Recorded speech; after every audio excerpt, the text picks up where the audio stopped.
I almost walked past her. The thing nobody tells you about museums, after the third room, your eyes start to glaze.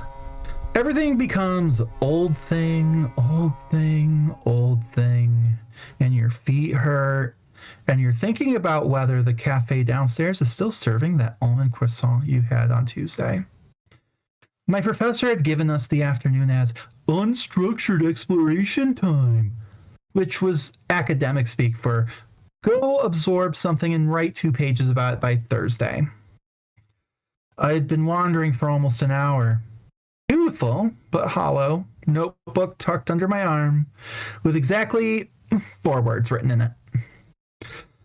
I turned a corner and stopped walking entirely. She was massive. I mean, that was the first thing. Not tall exactly. That's not like that. But she was reclining, draped across this rough-hewn block of stone or crystal, like she had been mid-thought when something slowed her to stillness. But present. The kind of presence that takes up air. The kind that makes you aware suddenly you've been slouching. The marble, or whatever it was, had gone the color of old cream. Her robes pooled around her in a way that shouldn't have been possible in stone. Fabric caught mid-billow, frozen at the precise moment before it settled. One arm resting against the rock behind her, almost casual. The other lay across her body like she was considering something. Her head was tilted the smallest degree, wreathed in carved leaves, and she had been looking out at the room with an expression I couldn't immediately name. I stood there longer than I want to admit.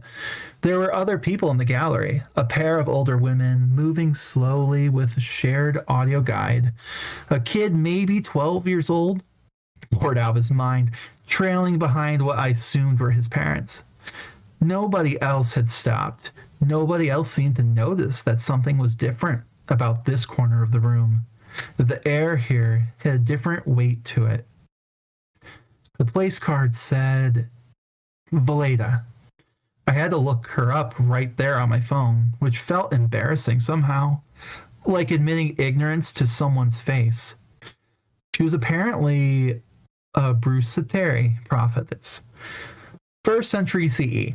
She had emerged during the Batavian Revolt, a massive Germanic uprising that pushed back hard against Roman occupation, and she hadn't just participated, apparently. She had guided it. She had predicted outcomes, wielded real political authority in an era where that should have been structurally impossible for a woman to hold. She became so mythologized in her own lifetime, the source said, that her people eventually stopped allowing anyone to see her directly at all.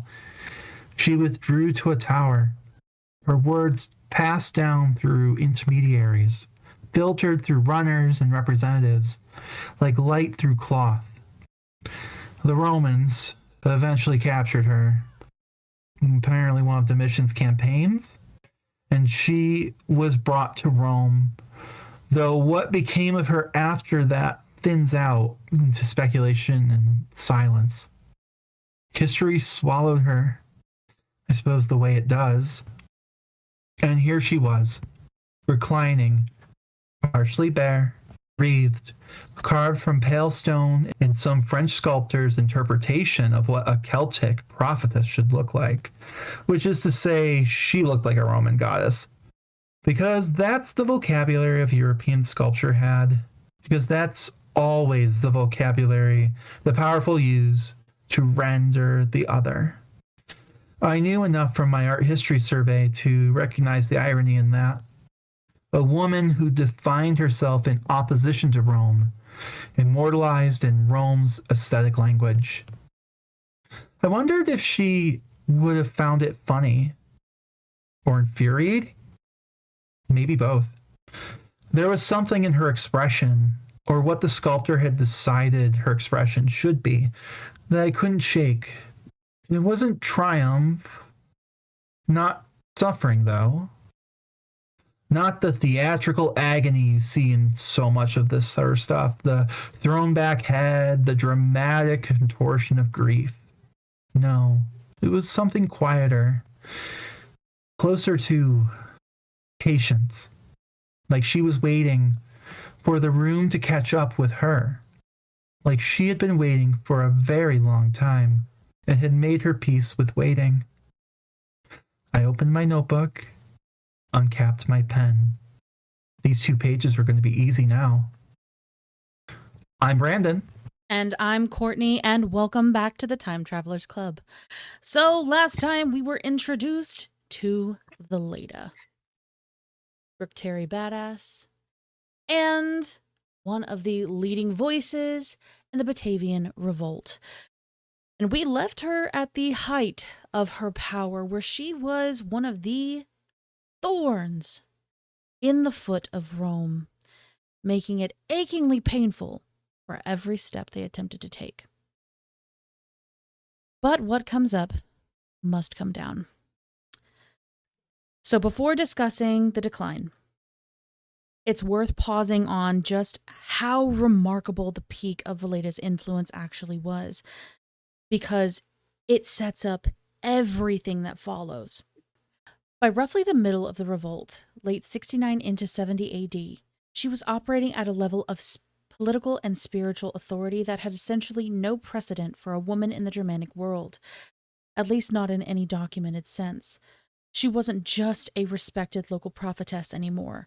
She was a figure of genuinely imperial scale, in the sense that the Roman Empire itself was factoring her into its strategic calculations. The coalition under Civilis had achieved things that most people on both sides would have considered impossible just a year or two earlier. Roman legions had been besieged and in some cases forced to surrender. Roman camps along the Rhine had fallen. Large stretches of the frontier that Rome had controlled for generations were suddenly in Germanic hands, and running through all of it like a golden thread was Veleda's prophetic voice declaring that this was how things were meant to be. Her tower on the Lippe had become something close to a sacred site for the revolt, a place of pilgrimage where leaders came to seek guidance, where tribute was brought, where the divine sanction of the enterprise was concentrated and made tangible. The Roman flagship sitting there as a trophy was a constant visual reminder of what had been achieved and what she had foreseen. At this moment, if you were a participant in the revolt, Veleda probably seemed genuinely untouchable. A figure so clearly favored by fate that her continued presence was itself a guarantee of further success. But 70 AD brought significant changes in Rome's situation, and those changes would ultimately prove fatal to the revolt. The civil war that had created the power vacuum Civilis exploited was over. Vespasian had consolidated his position as emperor, and he was a competent, pragmatic ruler who understood exactly how dangerous it would be to allow a successful Germanic revolt to stand. A Rome that couldn't suppress a frontier uprising was a Rome whose authority everywhere was in question. Vespasian couldn't afford to let that message circulate around the empire.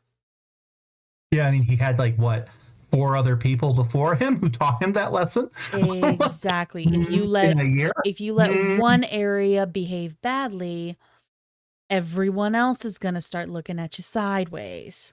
Mm-hmm. And this is Rome, bitch. They don't fuck around. We don't play. Mm-hmm. So Rome began assembling a serious military response. Not the depleted, politically compromised forces that Civilis had been fighting, but a genuine organized expedition under capable commanders. Quintus Petilius Serralius was appointed to lead the Roman counteroffensive, and he was a significantly more formidable opponent than anything the revolt had faced so far. He was aggressive, experienced, and crucially, he moved fast, not giving the Germanic coalition time to consolidate or prepare. The dynamics that had favored Civilis in the early revolt began to reverse. Roman discipline and organizational capacity, which had been temporarily disrupted by civil war, reasserted themselves. The Germanic coalition, which had held together remarkably well during the winning phase, began to show the strains that always afflict coalitions when victories stop coming. Different tribes started calculating their own interests more carefully. The prospect of Roman retribution concentrated minds wonderfully. Yeah, and you see, it's funny because like when you read that part, or well, we're discussing that part, like it reminded me of two things. The first was kind of like with the Spartacus uprisings, right? And like any of those like those slave uprisings that for kept the servile wars they're called. You'll see this pattern where it's like they are thrown off and there's these early victories, right? They exploit the internal conflicts that are going on at Rome, right? Mm-hmm. Or Rome will like, oh, it's just a slave uprising, you know, we don't want to give, no one wants to take up arms against them because that's like beneath them. But eventually Rome gets their shit together and they'll always send someone competent.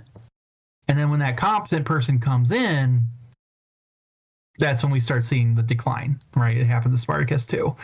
The other one is like you see it happen with Vercingetorix. You saw this happen with Boudica, right?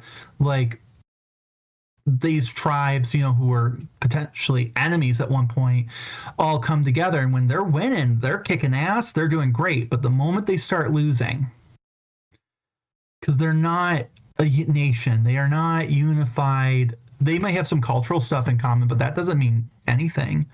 You know, like when, like it's all at the end of the day, it's they've got their families to worry about, and so everything has to continue to go well.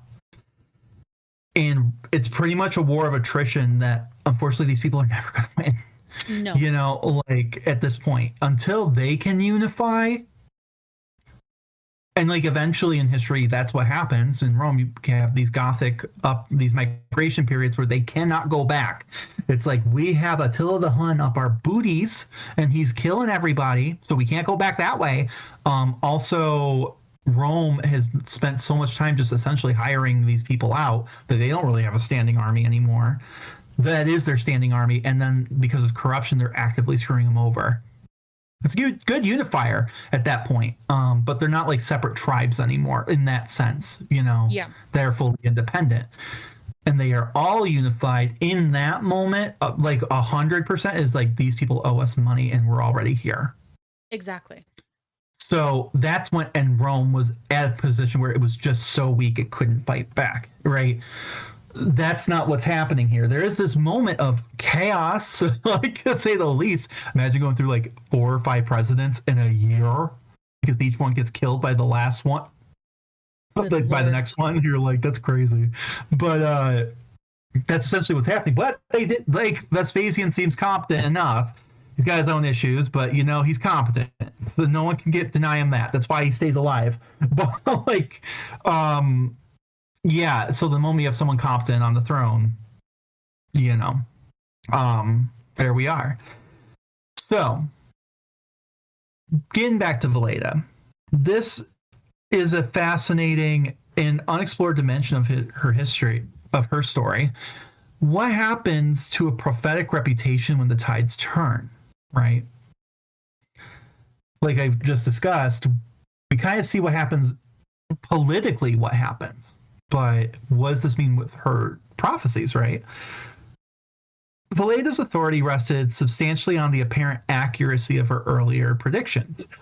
Roman's defeat had validated her visions, but as Roman forces regrouped and began winning engagements again, the implicit promise of those earlier prophecies that the gods favored the Germanic cause came under pressure. Essentially, it's just a reversal, right? Rome was like, oh God, you know, like the gods aren't with us.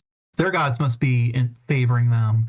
Well, now it's, you know, Uno reverse. The Germans are like, oh, maybe the gods are not pleased with us, and their gods are favoring them, right? So we, of course, don't have any direct testimony about how Veleda responded to this or her followers process the reversal.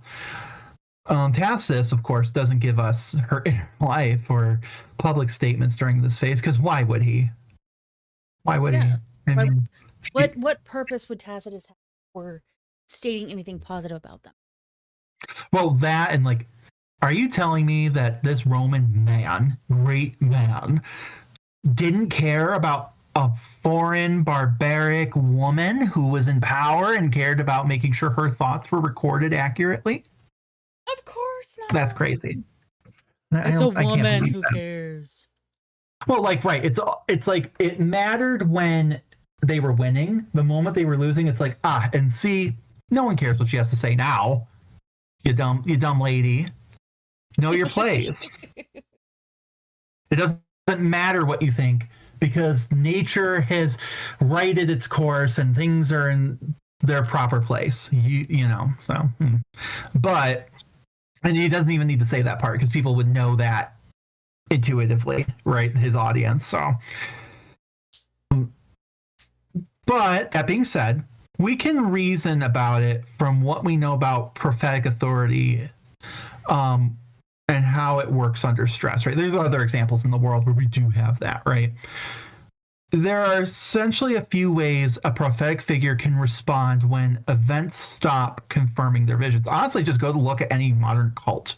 I mean, yeah. I'm not saying she's a cult. I'm just saying, like, it's a good example if you're looking for something recorded, because if you ever seen that kind of thing where it's like, how do they still keep believing him or that her, whoever, right?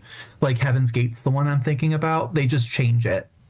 You know, they were supposed to be immortal, and then she died from cancer. It's like, oh, but she is immortal. Her spirit transcended this plane, and her body was just a vehicle. She had to leave her body behind. Yeah. Right. So it's like, right. I mean, I'm not saying that's what Veleda's doing. I'm just saying, like, it's possible. That's the mindset. You know? Yeah. So, like, there, if you're looking for like modern examples, there you go. So one way is that they can reinterpret earlier prophecies to fit new circumstances, kind of like I just said, right? You know, we're leaving our vehicle behind. That's what they called it, their vehicle. I know, it was the weirdest thing. Just like, because everything was like Star Trek. That's why, because it's like your piece of shit. The fuck? It's just, I'm like, okay. On the one hand, like, just like weird sidebar, I guess it's not necessarily the most, it's both like it could be unhealthy but also not unhealthy, you know, like the idea, like it could be very zen. It's like, okay, you know, don't get so hung up about appearances and things like, and how you look and how you're aging and stuff, because at the end of the day, you know, if you're a spiritual person, it's like you have the spirit that doesn't age and move, you know, focus on that, you know, and that might be like very honestly kind of Buddhist. I don't know. It is a little bit, but it's. But then on the other hand, it's also like, I don't care about what I do to my body because, oh, you know, like, yeah, I don't know about that either. I think, like, I'm just saying it's an interesting concept, but no, and it gets reinterpreted through many different. But yeah. Yeah, but anyway, so back to Veleda, not Heaven's Gate. So there's a whole different show for that. So there's that. They can also just double down, right? That's always a possibility. Our current administration does this one a lot.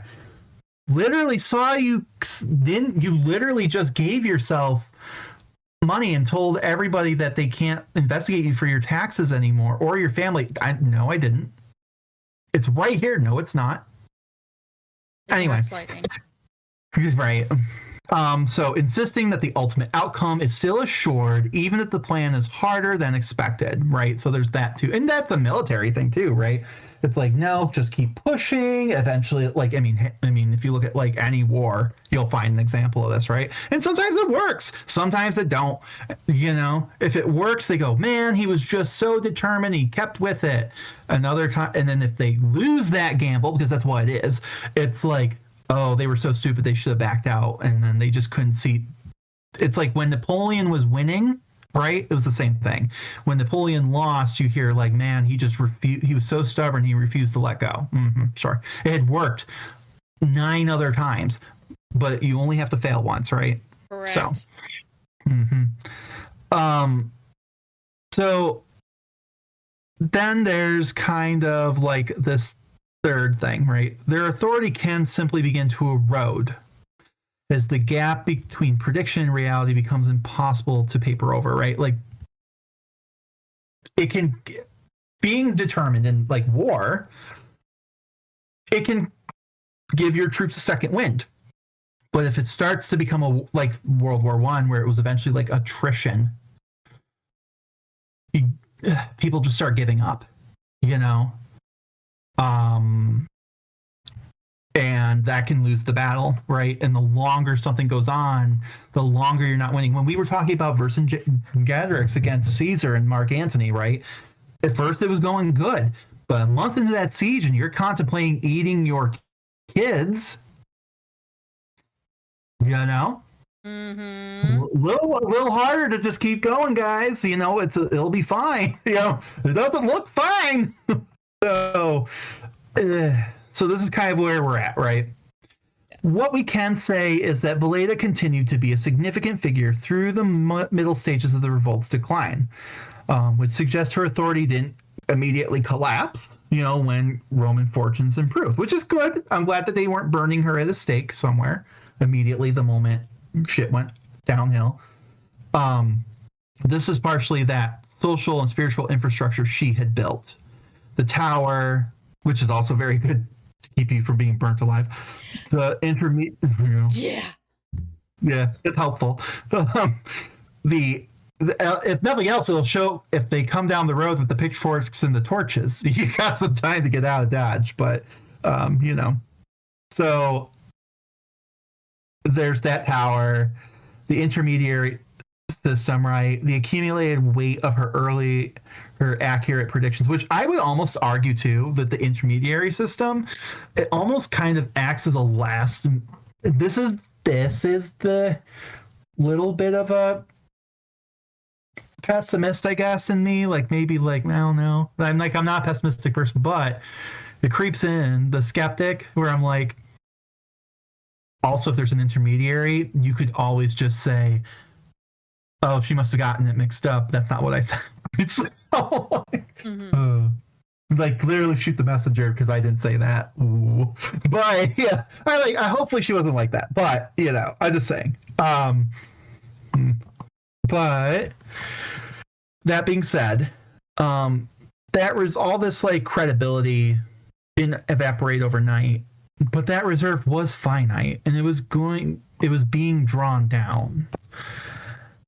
One of the most damaging developments for the revolt as it progressed was the fragmentation of that Germanic coalition.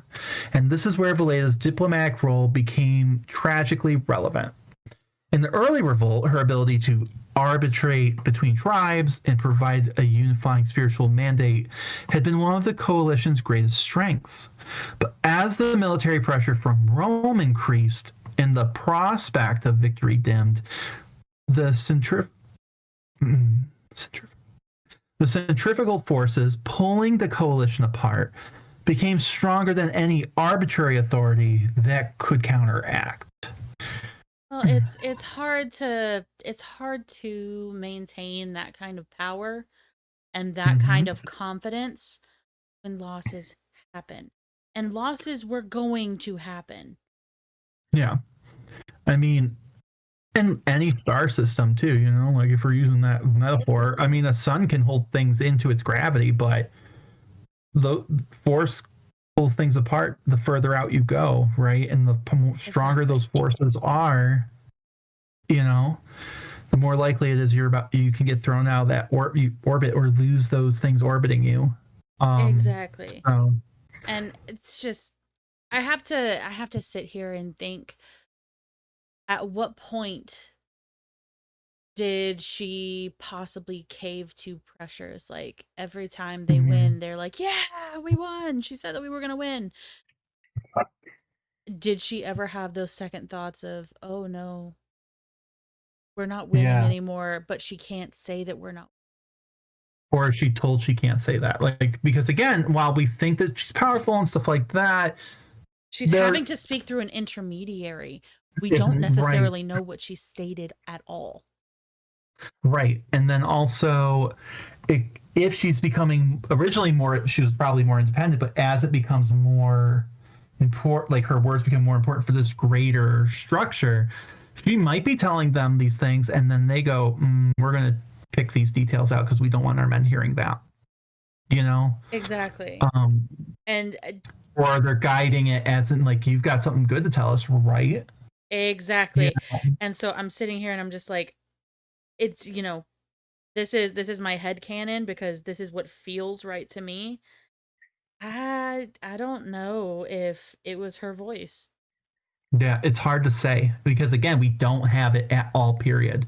We have Tacitus's report, right? Hmm. We don't even have the intermediate. We don't even have the German chieftains, let alone the intermediary, let alone her. You know, Exactly. so who knows? But again, like it's also that time period where she could have. We see it with cults too. Like they double down. She could have done all those things too. Who knows, right? We don't know. We don't know. It's just something to keep in mind. So Cerealis, the Roman commander, was shrewd enough to exploit all this, right? Rather than simply hammering the coalition militarily, he engaged in active diplomatic efforts to peel tribes away from Civilis. Because this is the problem with coalitions, right? Not everyone's at the same level of fervor. There might be some who had some more minor grievances, right? Or even doubts about joining, but they felt like they had to. And you find out who those people are and you start peeling them away.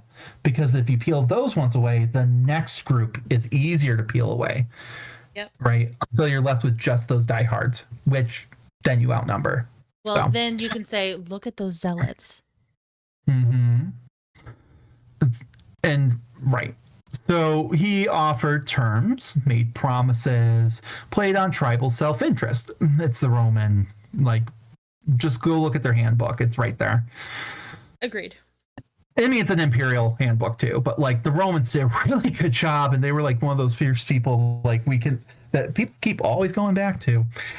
America. The message was essentially Rome is back, Rome will win, and those who break with the revolt now will be treated more leniently than those who fight to the end. It was a classic Roman approach to suppressing provincial uprisings, and it had worked, right? The other thing too is like, also we have to remember this was by originally revolt, right? One group, specific group. You could promise another group, hey, clearly those Batavi, they're not working out anymore. How would you like all those perks? Exactly. Even if you don't offer them the same level of perks, they don't know what the original perks were. Let's be real. But they'd be like, "Oh, okay, like, why not? We could be the new version of that, and we're way better than those fucks. They've always been so right." And there you go. And there you go. Now you've sowed the seeds of doubt. Now you've sowed the seeds of division. Speaking of the Batavi, the Batavians themselves eventually entered negotiations with Cerealis. So Tacitus preserves portions of the speeches supposedly exchanged. I say supposedly because a lot of times this is just all hyperbole, and it's just meant to be like this speech is essentially the abstract of like everything they talked about, right? Mm-hmm. But it makes it easier to read and more poetic. So anyway, Cerealis' address to the Batavians is particularly interesting, arguing that Germanic freedom was a romantic fantasy, and the tribes would simply fight each other if Rome withdrew. Oh God, this is starting to sound familiar. Gross. It's Very gross. Middle East. Very Middle East. There's a lot of this. I'm just saying, we like to emulate Rome. Anyway, and it's the British did too. It's like we're the new Rome. Anyway, it's not great. That spirit hasn't died yet. It needs. Right. This is like one of the core parts of it. That's what's unfortunate. So, anyway, So their thoughts were that the Batavians' genuine interests lay in their traditional relationship with Rome. And again, that's very abusive, toxic relationship. Like, look, babes, I know that was bad in the past, but do you really want to go trying to find someone new? Well, if they're worse, I mean, even if you don't date anyone, then you're alone. Do you Besides, want I to know die a lot alone with your about you. cats? Right. Besides, I know a lot about you, and I could really ruin you. I think it'd be better for everybody, and you too. Like, we'll figure it out. Just come back. We'll talk it over. Let's go back to the way it used to be. Oh, my blood is boiling just off of Rome, that. toxic X, guys. Your toxic X is also Rome. So All of them are. Jesus it's Christ. gross. It's gross. Anyway, so whether anyone found this fully convincing is debatable, but the military situation made the argument hard to resist, I suppose. It's like it gets the equivalent of like he's beaten you up before and he's blocking the door. I just I guess you'll say what you, and then you have to tell all your friends, yeah, it's fine. Like we figured it out. Maybe I was a bit dramatic, and then all your friends just kind of look The at you. side eye. Intense side eye. And if you do that enough times, your friends stop wanting to hang out with you. Well, I'm sorry. Here's the thing. When you have somebody that is going through an abusive situation and they refuse to remove themselves from it and they make excuses for the abuser, that is so emotionally taxing you can't stay. Oh no, and I'm not saying you should. That's you know, that's very complicated. This ain't the podcast for that one. But I can understand. But that's the goal of the abuser too, to Absolutely. create that environment where people will abandon you. So it really, and it's not as easy as just, well, then just get out of the situation, right? Because they have also, again, create a situation where it's hard for you to just get out of it. Like, you know, I know. you didn't want to pay taxes, and, you know, like they had this arrangement, but then all of a sudden they just start like slamming you with taxes and making you do all this stuff you didn't want to do. And like that wasn't the relationship you had at the beginning, and they told you, that's too bad because you've been in a relationship with me for so long. No one wants used goods, girl. Oh wait, we're talking about Rome. Anyway, so as the tribes began to peel away and negotiate separately with Rome, Veleda's position as a unifying spiritual authority became increasingly untenable. She had been the coalition glue, in part because she stood above tribal politics. But now, tribal politics were dissolving the coalition entirely. There was nothing to unify anymore. But yeah, so, and that's the other thing to think too. Like, she was above it. She was above it. But the fact that even if to your comments about like, if essentially it eventually those prophecies do become political, right? They are politically motivated, and if that's happening, I mean, it's not really, that is the in between. You've lost that advantage to be. It's like the bias. It's a bias at this point, right? Well, it has to be a bias at that point because I mean, everything that she's talking about, everything that she's doing, these guys can see that every word that comes out from her tower, even if it's not from her, has power behind it. So maybe they're pushing agendas, but realistically, unfortunately, we don't know. Well, and the thing is too, like when we were talking about last episode and when we were talking about with the CRSs, right? And like Seder and stuff, like when she's doing weather predictions, for example, right? You can miss one, right? Because weather is unpredictable, it's not personal. So therefore, you know, like you'll probably get the next one, right? Yeah. If you consistently keep fucking it up, that's a whole different thing. But like people are way trickier to predict. And at this point, you're guaranteeing victories. This isn't rain. This isn't like a bad harvest or why someone might be sick or something like that, right? Where it's more subconscious and you're like, all right, I'm seeing these things and I've seen these signs before, and that means the gods are displeased, and this is how I know. Like, this is encouraging this goes beyond that, right? Way And beyond. and again, it's easier when it's like inter-tribe because you understand the culture. You travel between those cultures, right? Hmm. You know the people involved and the personalities. She's predicting Romans. Yeah. She's not allowed in that society. That's not her culture. No. She doesn't know anyone, right? Even she's only getting, and that's the other thing too, is even her predictions, right? She's not there witnessing the stuff. It's all getting filtered through her too. So even if you're not being like skeptical about it, she might not be even getting all the right information. They might be Exactly. telling her like, oh, like, you know, I like this administration, like everything's going great, sir, ma'am. Yeah, no, we're winning. Oh, cool. Then, like, clearly the gods are in favor. That's going to continue to happen. Let everyone know. Yes. And Um, I'm actually going to posit something different. Um, so from the more spiritualistic divinatory side, Glorious, she doesn't understand Roman culture that well. mhm, She's from a Germanic tribe.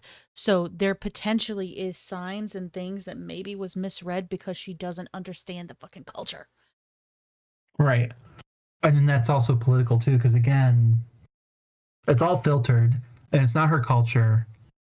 Doesn't under, even if she understands roughly their. Yes, I understand that they are a misogynistic culture who probably don't respect me that well. Do you really know what that means? Yeah. Unless you've Do lived you it. Do you really understand it unless you've lived it? like also like this thing like where maybe like when they say things a certain way, a Roman would know, oh, they're being sarcastic, they're being facetious, or they're lying. Hmm. They only say it's like bless your heart, In right? the Like it in the doesn't actually South, mean that, oh, that's you, dumb fuck. right? Like so, like there's all of that we're not getting because we just don't have those conversations recorded. Um, the point is that it's real easy to be like, oh, like you know, if you take things at face value that she just kept making these predictions, but why? It could be it's just as easy to explain that she wasn't getting all the right information and like these kinds of prophecies weren't being done really before. No, they weren't. They were done intertribally and for tribal conflicts, but not for an outside culture, not And it's for not Rome. to say, and it's not to say that prophetesses or seeresses like and smaller tribes who had conflicts with Rome hadn't had that. It's just that they were so small and crushed that they weren't worth noting. This is huge. This is a So no revolt. one This had really actually this was recorded by Tacitus. right. So the fact that it even made it to that level, right? Correct. No one had been, at least through the Germanic tribes up until this point, no one had really been here. Exactly. Um, But let's get and back when to we it. look at other stories, yeah. Yeah. Let's get back to it. And yes, I completely agree with you. If we look at the other stories, it's just scale. Scale. Mm-hmm. Civilis himself fought on with remarkable tenacity, even as the coalition crumbled around him. He retreated with his core Batavian forces, continuing to resist even when the strategic situation had become clearly hopeless. There's something almost admirable about the stubbornness of it. He had known from the beginning what Roman retribution would look like if the revolt failed, so he had relatively little to lose by fighting on. The final stages of Civilis's resistance are actually somewhat obscure in Tacitus's account, because the relevant portion of the histories is lost. The manuscript breaks off at a tantalizing moment when Civilis and Cerealis are apparently negotiating on a broken bridge, each on one end speaking across the gap. It's a perfect dramatic image, the two commanders who had been trying to destroy each other, separated by a ruined structure that symbolizes everything the revolt had built and destroyed. What was said, what was agreed, and what happened to Civilis afterwards is simply not in the surviving record. What we can say is that the revolt effectively ended sometime in 70 AD, with Roman authority reimposed along the Rhine frontier. The Batavians retained some of their traditional privileges. Rome was pragmatic enough to recognize that destroying the relationship with its best auxiliary troops entirely would be self-defeating. But the revolt had fundamentally altered the terms of that relationship. And this brings us to the part of Veleda's story that is simultaneously the most dramatic and the most sparsely documented. What happened to her after the revolt's collapse? She didn't simply disappear into obscurity when Roman authority was reimposed. Her story continued, and its continuation is both fascinating and deeply sad. With the revolt over and Roman power reasserted in the region, Veleda became something different from what she had been. She transformed from the living symbol of Germanic resistance and divine favor into a problem Rome needed to solve. She was too prominent, too symbolically charged, too potentially dangerous to simply ignore. Her continued presence in that tower on the Lippe, surrounded by whatever remained of her following, was an ongoing irritant and potential rallying point. There were Roman attempts to negotiate with, or around her, even as the revolt ended. At one point, there seems to have been Roman diplomatic activity that involved her. Whether attempts to neutralize her influence through negotiation or to co-opt her in some way isn't entirely clear. But these efforts were ultimately superseded by military reality. Yeah, I mean, Lord knows from we learned from Cleopatra, and there's plenty of other women. You know, the worst position you could be in historically is a woman that was too prominent, symbolically charged, a rallying point in Rome's way.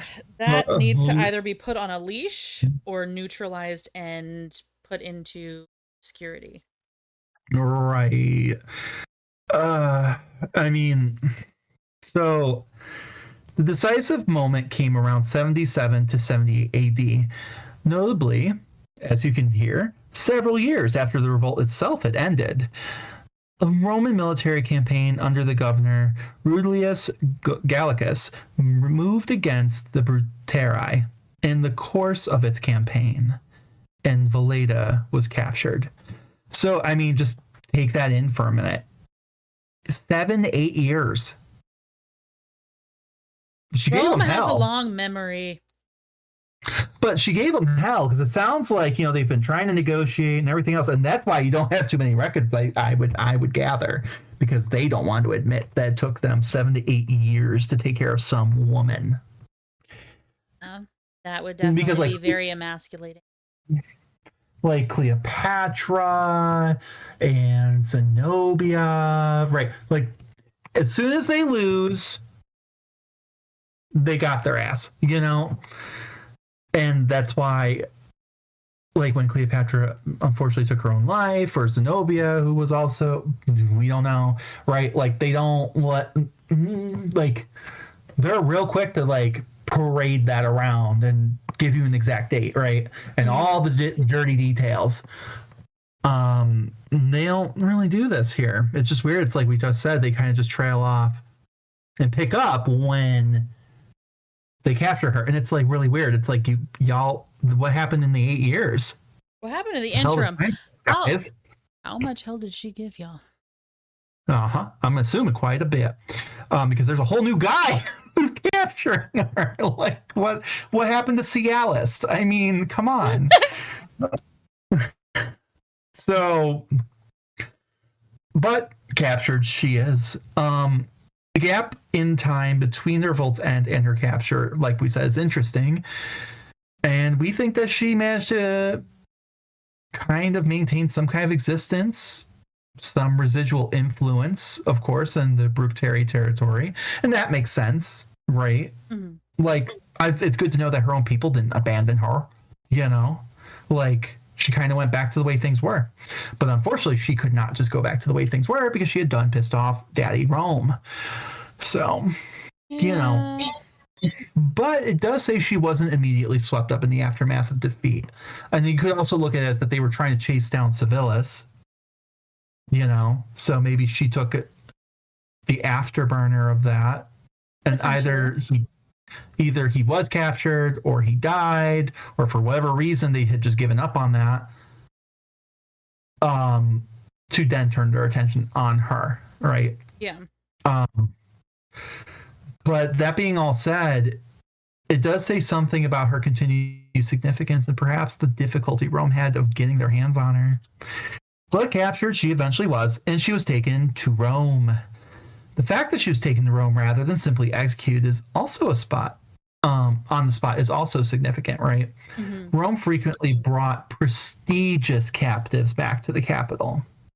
It was part of how the empire displayed its power and the universality of its reach. Bringing a famous Germanic seeress to Rome was a statement. Even this woman, who had predicted our defeats, inspired our enemies, is now in our hands. It was a living demonstration of Rome's supremacy over the forces that had just briefly threatened the Rhine frontier. I also learned something, and I don't love this. Okay. But I'm just going to throw this out there. So I'm going to talk about Boudica for just a second. So one of the things that's really well known about the Boudica stories, the reason she got big mad, was because the Romans had sexually assaulted her teenage daughters. Okay. Yes. Now, that's terrible. Don't really need, they're men. They don't need a reason, I guess, right? But there is one note and one thought that is out there in the historical community, right? They were virgins, okay? As you would be as young preteen to teenage girls, okay? Of nobility. So Romans had this thing about virgins, right? That they're sacred, okay? Mm-hmm. Even if that's not your culture speaking, like, they're going to view that, right? If you're a virgin, right? So they can't kill you if you're a virgin. Correct. So to kill you, they'll just rape you and know you're not a virgin, so they can kill you. And considering their thing about the Vestal virgins, they would also see it as a way of taking power. So I'm curious if that, I don't want to think that. No, but it's real. Was it that she was allowed to go with a guard of her own people? We just don't. We're going to get into it. These people are brutal. If you're thinking, oh, they were super nice and she had to do a parade and sit with a sign that says I suck, but then got to live her days out in a villa, maybe. Whenever you hear about these stories with why did Cleopatra just end her life? She could have just lived out in some villa near Rome. Maybe she wasn't a queen, but I wouldn't mind that. Yeah. Then it turns into... Then that would turn very, very quickly into I hate to use this word, a brothel. Well, I hate to even say, if we're just ignoring the fact that they have Starvation Island that they send their own moms and sisters to when they become politically a problem, let alone all the stabby murder that Rome is known for, right? This is also a thing you have to worry about in ancient Rome if you're a woman and a foreigner, or maybe not even foreign. It's not better if you are. So just throwing that out there for everyone if you didn't know. This is something they like to do. So Veleda, Rome. Our evidence of her presence in Rome is small. Small, I sound good. Small. But there is an evocative piece of poetry. The poet, Statius, writing in the 80s or 80s, a decade or two after her capture, right? Mm-hmm. Includes a reference to Veleda in one of his works, the Silvae, in a context that places her in Rome. In the fact that it's mentioned kind of casually to me, says that, well, we'll get into it. It's a brief mention rather than a detailed account, but it's enough to confirm that she did reach Rome and that she was known there as a figure of some notoriety. And to me, that says that you're not going to write what everyone already knows. Correct. Right? Like the president lives in Washington, D.C. at the White House. Like, hi, it's like, what I'm saying? Like, there's some of that, like, yeah, unless there's like actual history books that are surviving or something, but like, if you were like, oh, I'm going to Washington, D.C. to see the president, no one's going to ask you, well, where is he? Like, right. So there is some of that. What Stadius references also tells us that Veleda had become, by this point, something of a cultural artifact for Rome. A curiosity, a trophy, a symbol of barbarian otherness that had become domesticated by Roman power. Ew. Remember that thing I just brought up about Boudica's kids? Mm-hmm. Mm-hmm. Domesticated. Put in her place. Stripped of her. Pained. I'm not saying that it happened. I'm just saying it did not happen. Exactly. The woman who had terrified Roman commanders on the Rhine frontier was now an object of literary reference in the sophisticated social world of the Flavian Rome. That transition from feared prophetess to an exotic captive. Ew. Yep. But this is what they did. This was what all of these like different women's fates would be if they had had their way. And again, when you read it, the Romans make it sound like, oh, but like we're civilizing them. They get to live in this lovely villa. We give them the best stuff. Mm-hmm. That doesn't sound so bad. No, it sounds worse. And unfortunately, we have some of that language today where unfortunately women get sexually assaulted, abused, or whatever. And not just women. I mean, you can be anybody, right, and experience those things, and people will look at that if it's a person of wealth doing those things to you and you live in very good, quote unquote, good accommodations. Like, well, I wouldn't complain. You still see that kind of stuff today. No, and you see that like, oh, but your husband is so well good. Look at your, and it's like, look right. at the situation. And they don't know, or even if they do know, they turn it around and blame the victim. Like, I wouldn't mind being hit on our supreme leader. That doesn't seem so bad. Mm-hmm. Standards, ladies. Have some standards. And from a personal place, as a child that was unfortunately had to deal with abuse, I remember that being a problem where I lived in a nice house with nice things in my room, and therefore social workers, when they would come in, would believe my parents when they said that they weren't doing horrible things. Only for then evidence to eventually come out, and then they go, oh, well, how we have known you had all these nice things, and we just assumed that they were right and you were a filthy liar. We still, and like you see it on murder documentaries where everyone thought these people had glamorous lives and then they end up dead.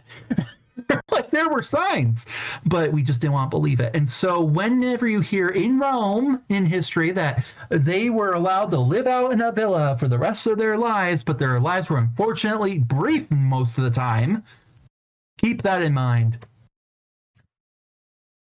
So also, this is on taxpayer dollars, so eventually when the taxpayers stop wanting to pay for that, you go away.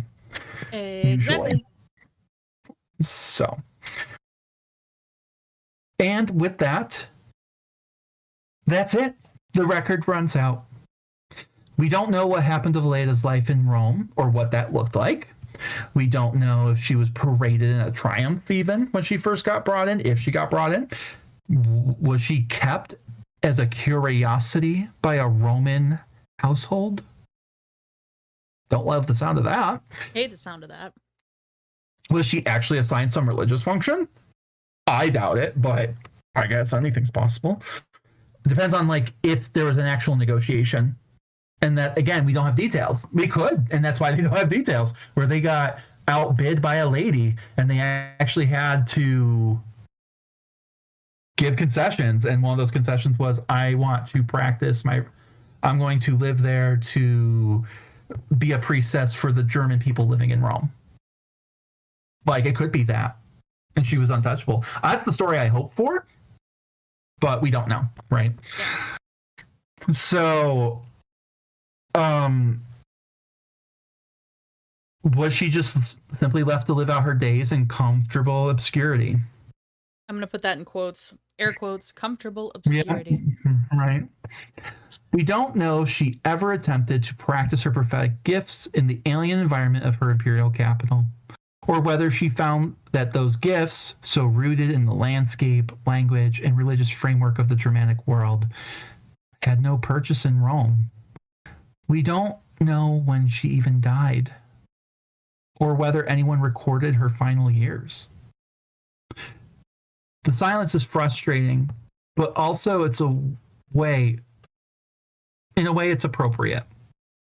Veleda emerged from obscurity at the moment of the revolt, blazes with the extraordinary brightness of its height, and just like a kind of like a comet, and then fades back into that obscurity when the revolt ultimately fails. Her story is bookended by darkness, but that remarkable period of prophetic authority and political power illuminated in the middle of Tacitus's account. What makes Veleda's complete story so compelling is the sheer scale of the reversal she experienced. Within roughly a decade, she went from being the most spiritually authoritative figure in a genuine challenge to Roman power, a woman to whom Roman commanders sent diplomatic envoys, to whom the greatest trophies of a successful revolt were offered as tribute, to being a captive in the city of the empire she had prophesied against. The gods she had spoken for had not, in the end, delivered the victory she had foreseen.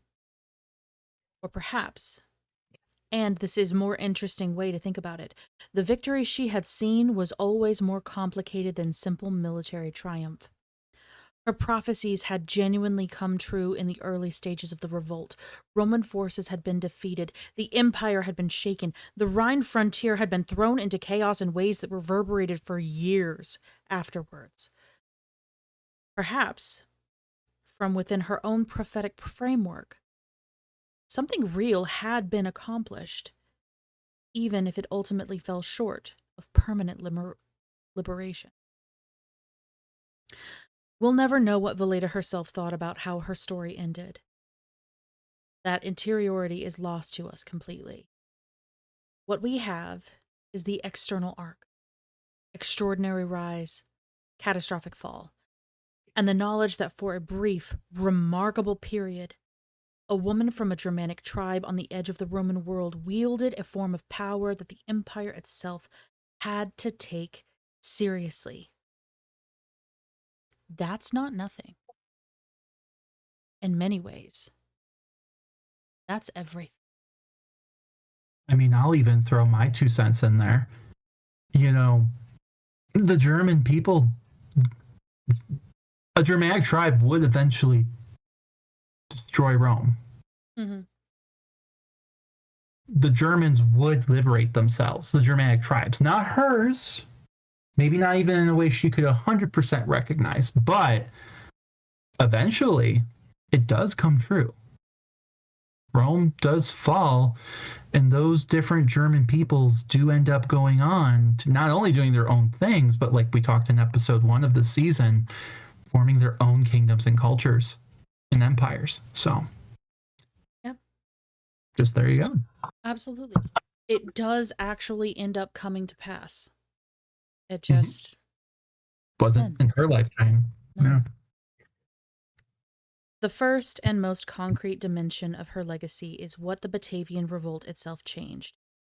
Because Veleda was so central to that revolt that its consequences are, in a meaningful sense, her consequences too. The revolt permanently altered Rome's relationship with its Germanic auxiliary troops and in its approach to the Rhine frontier. After 70 AD, Rome never quite treated the Batavians and neighboring tribes with the same casual confidence it had before.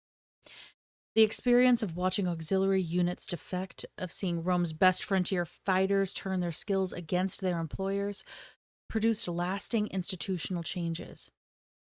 Rome became more careful about how it recruited, stationed, and managed auxiliary troops. Specifically, more cautious about concentrating large numbers of men from the same ethnic group in the same unit or the same region, precisely because the Batavian experience had shown how dangerous that concentration could be when loyalty fractured. There were also changes to how Rome administered the Rhine frontier more broadly. The revolt had exposed serious vulnerabilities in the frontier system. The way the civil war at the center could cascade into provincial collapse at the edges. Vespasian and his successors invested significantly in strengthening their frontier infrastructure, improving the road networks, building more permanent military installations, and generally making the Rhine-Danube frontier more defensible and less dependent on the loyalty of local auxiliaries. The elaborate frontier fortification system that would eventually become known as the limes, the Roman frontier wall and defense network, owes something of its impetus to the shock of the Batavian revolt. None of this would have happened, or could have happened, in quite the same way, without the revolt achieving the scale and success it did in the early stages. And that scale and success was substantially Veleda's contribution. Moving beyond the immediate political consequences, Veleda's more enduring legacy lies in what she represents within the long tradition of Germanic female religious authority. She is quite simply the best documented example we have of that kind of prophetic woman that Germanic culture clearly produced repeatedly, but that history rarely preserved in any detail. Tacitus mentions Aurania as a predecessor, which tells us Veleda wasn't the first. And after Veleda, the tradition clearly continues. We have scattered references to other Germanic prophetesses in later Roman sources, women who also wielded similar kinds of spiritual authority amongst their peoples. What Veleda gives us that these other figures largely lack is enough documentary detail to actually understand how that role could have functioned. The tower, that whole intermediary system, the relationship with military and political leadership, the way prophetic reputation was built and maintained. She is essentially the case study through which we understand an entire category of historical figure. This matters enormously for understanding the later Norse religious traditions, where the figure of the Volva, or seeress, is extensively documented in sagas and in mythological texts like the Voluspa, the great prophetic poem that opens the Poetic Edda. The Volva in Norse tradition is a wandering prophetess who can be summoned to perform Seder, a form of quote-unquote Shamatic magic involving prophecy and the manipulation of fate. And again, we go into this in great detail on previous episodes, so go ahead and listen to that if you haven't yet. But she sits on a high seat, which interestingly echoes Veleda's tower, and delivers her visions to those who seek them. The continuity between what Veleda represents and what the Norse Volva represent is not coincidental. They're drawing from the same deep well of Germanic religious traditions, a tradition in which certain women were understood to have special access to a hidden structure of fate, and in which that access conferred real social and political power. Veleda is, in a sense, one of our earliest and clearest windows into that tradition. She predates the Norse literary sources by roughly 8 centuries, but she is recognizably part of that same world. Any discussion of Veleda's legacy has to grapple seriously with the fact that almost everything we know about her, though, comes from Tacitus. Yes. And Tacitus, was, and we're going to drill this, right? Tacitus was a Roman male aristocrat writing for a Roman, probably male, audience with a complex set of agendas that shaped how he presented Germanic society. It's not, that being said, this isn't a reason to just outright dismiss his account, right? We have to remember he was a careful, generally reliable historian, right? Like I don't even think there's a bias there, right? Mm-hmm. We can all agree. Everyone has a bias, realistically, if you look at it. Correct. He is known for being level-headed. He's not known for being prone to fantastical stories, okay? But he can cherry pick details. There's still that 7 to 8 year gap. Mum's the word. But, so that being said, it is a reason to think carefully about what his account does and doesn't tell. Tacitus had a well-documented tendency to use descriptions of Germanic society as implicit commentary on what he saw as Roman moral decline. We see this today with immigration and things like that in the United States. I don't think it's that hard to imagine. No, it's not, because they're going to write it from their lens. They're going to write it from their specific point of view. And they do see themselves as correct and, unbiased and everything like that. They see themselves as completely impartial. But the idea that people who aren't like the hetero white normative, right? Like the Anglo normative. So all these Mexicans coming into our country, the drag queens that are reading to kids, the pronoun debate, and trans people being able to use restrooms like that, they feel, better represents themselves. And certain people in this country always point to those things and go, this is proof of moral decay in our country. We need to go back to these pure roots when everyone spoke English and everyone was a boy and a girl and it never changed, and all boys and girls were only doing each other and not the same sex. Newsflash, that culture never existed, but exactly, that was a beautiful facade. And people point to moral decline as being like, oh, well, that's why the government's failing, because they're immoral. This emperor is doing, these dirty things and, blah, blah, blah. And then they'll instate someone who is actually depraved as hell, which is always the irony of it. But rather than looking at, oh, it's actually because of a result of excess of colonizing, because that's the fear of the colonizer, is that the cultures they're colonizing will actually take over their culture. Reverse that situation, and they're terrified of that. So remember, America was modeled after Rome. As I've said many times before, Rome never fell. It just turned into a religion. And at the end of the day, here we are 2,000 years later, and the world's gotten bigger, and yet still we're upset that the neighbors that we're trying to colonize, that we view as better than ourselves, right? And we're still having these same debates.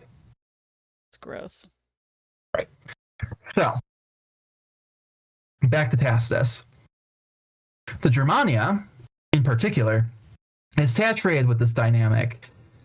The Germans quote, the Germans, right, are, because they, as we've learned, they're not one group, but whatever, are repeatedly portrayed as possessing a rugged virtue, a simplicity and authenticity that contrasted favorably with what Tacitus saw as corruption and the decadence of imperial Rome. They're just, salt of the earth people. We should be more like them, but also us, like we used to be. And yet they're taking our jobs. Anyway. So in Germanic. It hurts. It hurts a lot. It's such a backhanded compliment. The Germanic women in particular are often presented as morally superior to their Roman counterparts because they were chaste, strong, spiritually serious, and uncorrupted by luxury, and they didn't give lip to their husbands. But yet they were also mad German women because they had the audacity to think that they were equals to their male counterpart, but whatever. Anyway, cherry picking. Always. So Veleda fits neatly into this rhetorical framework, though, which means we should be at least a little cautious about assuming that Tacitus' portrait of her is simply objective reportage. I say not. He may have emphasized certain aspects of her authority and her role because they served his broader arguments about Germanic virtue. He may have smoothed over complications or contradictions. The real Veleda, the one who actually lived in that tower and negotiated those tribal disputes, was almost certainly more complex and more human than the figure who appears in the pages. And we've talked about this too. It works both ways. He doesn't understand the culture. Correct. He's understanding it through a Roman lens. Oh, Absolutely. They must think she's a goddess. Right. At the same time, the basic facts of her involvement, the role she played, the honors she received, the Roman diplomatic attention she attracted, are corroborated by the logic of events in ways that make them hard to dismiss as purely literary invention. Tacitus may have shaped her portrait, but he didn't invent her. Exactly. So for most of the period between the ancient world and the modern era, Veleda existed in a kind of obscurity, known to classical scholars who read Tacitus, but not part of the broader cultural conversation. The Renaissance recovery of classical texts brought Tacitus back into circulation, and with him, Veleda. But she remained a footnote rather than the subject of serious inquiry for a long time. The 19th century changes this significantly for reasons that themselves are historically interesting. The rise of German nationalism created enormous appetite for heroic Germanic ancestors, figures from the pre-Roman or anti-Roman Germanic past who could serve as founding myths for a modern German national identity. Arminius, the leader of the Teutoburg forest ambush, was the most prominent beneficiary of this dynamic, being essentially reinvented as a German national hero during this period. But Veleda also attracted attention, partly because of her connection to the Batavian Revolt, and partly because the 19th century's Romantic nationalism had a particular fondness for mystical, prophetic female figures.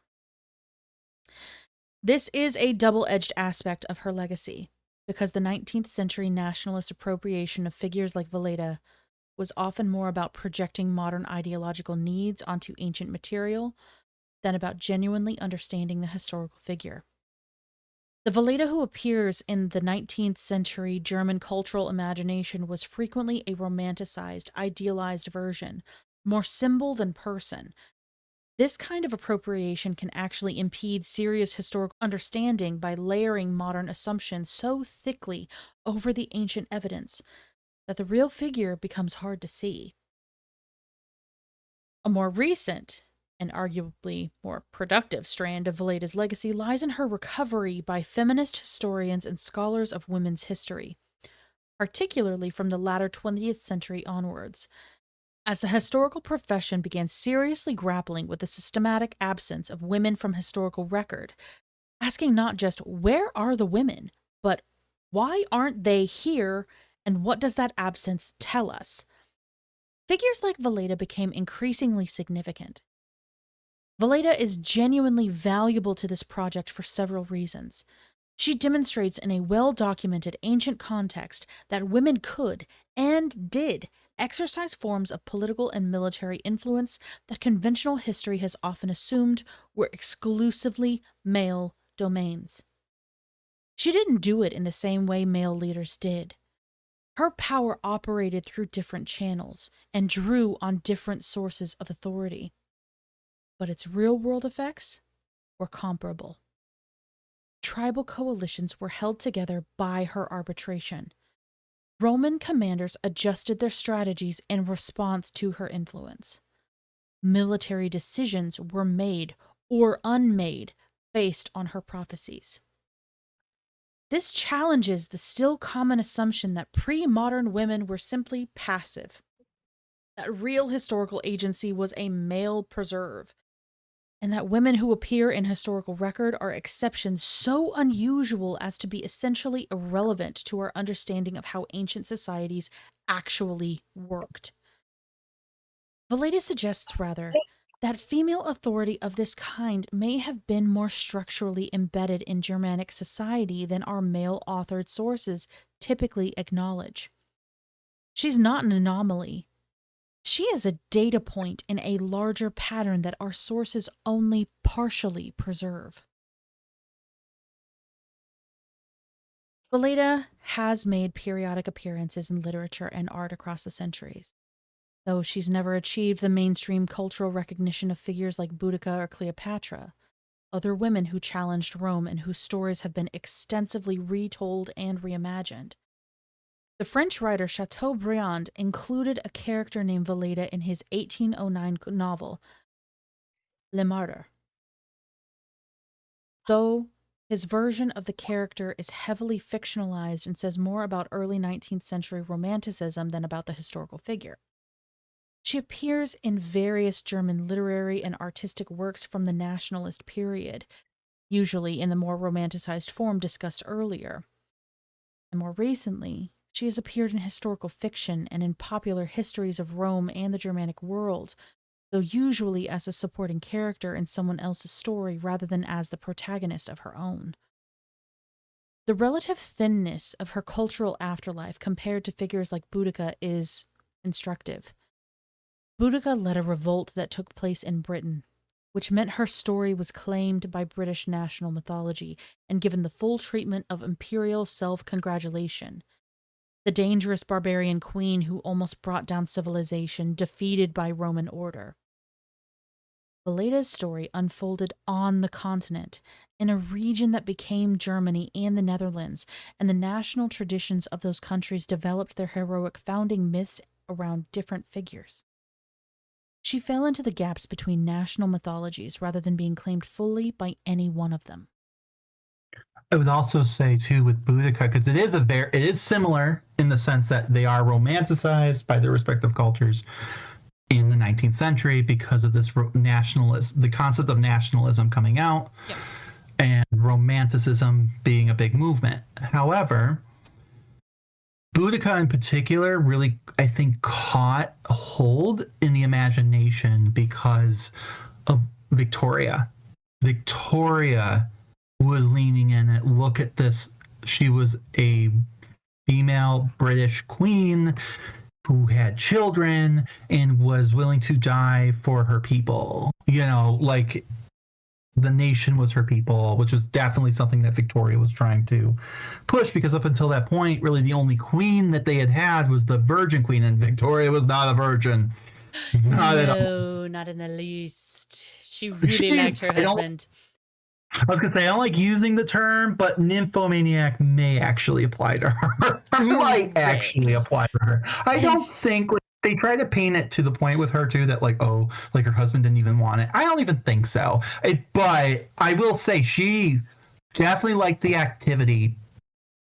Famously hated the consequences, but because of the activity, she had a lot of kids. So how do you paint that and still maintain this power, right? The idea that you are the nation, and she's like, I'll become the mother of the nation. So Boudica becomes that as well. She commissions like a very famous statue of her, which is very public, right in the middle of London. But I don't think Veleda got that opportunity, right? Because you didn't have Germany was just starting to unify. It was the Prussians who technically were that unifying force, and they had all male leaders. I don't think that quite Well, it's not caught just hold. that. It's not just that. She was also separated from it and elevated from it because she was in the tower. She wasn't on the front line. She wasn't charging on a horse with a child strapped to her back. Like that's not the image that you get when you think of Veleda. And Boudica, for the record, wasn't either. Like, had no children on her back by that point. But she is shown riding with her two teenage daughters side by side to her. But yes, that was a queen, a woman who got all the actively was the beginning. She wasn't who united those tribes, not as a shared position like it was her. She got up, she got on stage, she said, what are you fuckers doing? Are you tired of this shit? And they're like, yeah, we're tired of this shit. You go, girl. This versus like the Batavian revolt started with Civilis. Exactly. So it goes down to, oh, well, he was right. And she's a supporting character. Boudica's no one's supporting character. Argue that. But she's also mythologized, romanticized, right down to her red hair. Correct. So, and people get very upset if you challenge certain notions, right? It's hot. If a hot take if you say, I don't think Boudica was a redhead. That's their whole identity. It's wild. Point is that, like you said, all of this stuff, right, we have to take it with a grain of salt, because while we can appreciate that they're being elevated and being brought into the main, discourse of things, it's all done like they lose even more of their identity, oddly enough. Yes. Because, right, they become symbols, not real. So perhaps Veleda's deepest legacy is what she demonstrated about the nature of power itself, specifically how power can be constructed and exercised through channels that don't fit conventional definitions of authority, like a queen. Veleda had no military command, like you were saying. She led no troops into battle. She controlled no territory in any formal sense. She had no institutional position within any recognized political structure. By most conventional definitions of political power, she had none.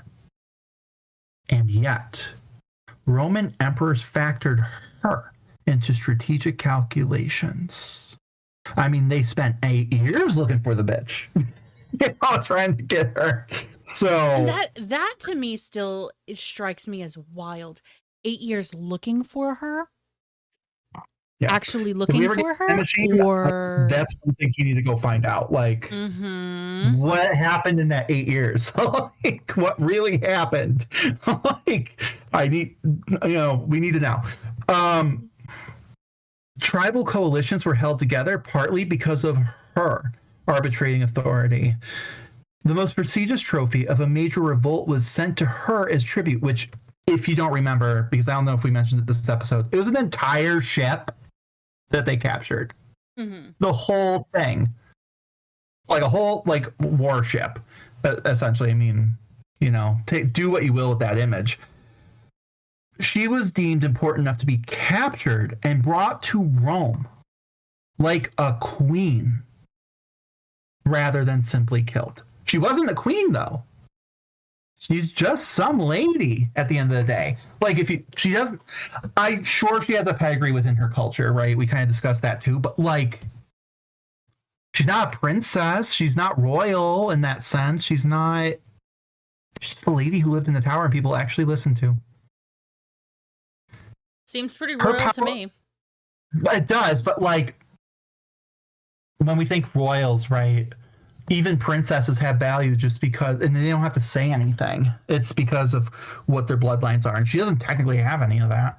Like when we think about like Cleopatra, Zenobia, Boudica, what is the thing that they all have in common?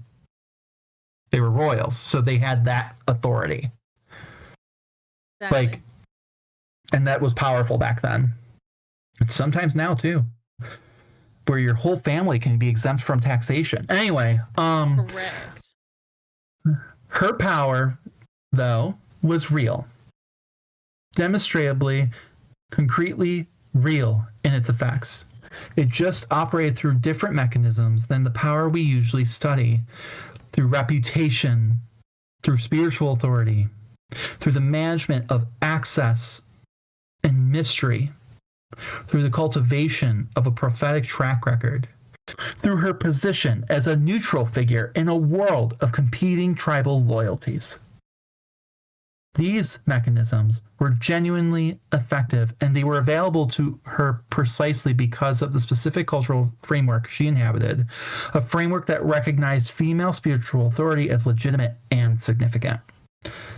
This has implications beyond Veleda's own specific case. It suggests that our historical categories for thinking about power, who has it, what it looks like, how it's exercised, maybe it's too narrow.